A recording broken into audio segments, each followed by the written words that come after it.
ओहो आज के बनिरहेछ त खानामा? आज मिठौरी। मिठौरी? के हो मिठौरी? मिठौरी भनेको थाहा छैन थारू भएर? नाइ अब भन न के हो?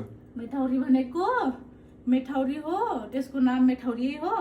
त्यो बनाउने यो यही हो मिठौरी। के यार यो त कस्तो सोयाबिन जस्तो छ त? यसलाई डेप्चीमा लिएर अनि रिझाउँछन् खुब। अनि रिझाएपछि अनि चट्टासुलामा निकालेर आलु खिचलाउँछन्।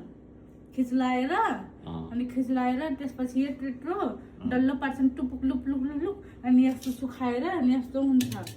अनि त्यो प्याक गरेर राखिदिन्छन्, जति बेला मन लाए पनि खान मिल्छ कि। त्यो हो भनेको मिठौरी भनेको मिठौरी हो। ए यो कति महिना भयो यो सुकाएर राखेको? यो त अब यही पालामा त हो। माघको लागि खान्छ भनेर सुखुवा थियौँ।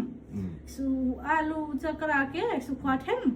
अनि पछि फेरि अब आलु कोर्ने त भइसकेछ। अब आलु कोर्छौँ, 1 महिना पछि त मिठौरी बनाएको थियौँ त। अनि यो त यार मैले फर्स्ट टाइम यार यस्तो बनाउन लाग्यो। अलि यस्तो मिठो हुन्छ, झोल त झन् कति बबाल हुन्छ। यदि यार मिठो होइन म फाल्दिने हो म। अब फाल्नु हुन्छ किन, म खाइहाल्छु, नखानु हजुर। भने साँच्चै यार मिठो तरिकाले बनाउने फोकस गरेर। अब मिठै बन्छ। नुन अनि पिसेको मिर्चा हाले पनि यस्तो मिठो बन्छ।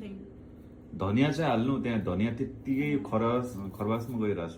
ठिक छ, धनिया त हाल्छु है। सिकाइदिन्छु आज बनाउन है। ल हुन्छ।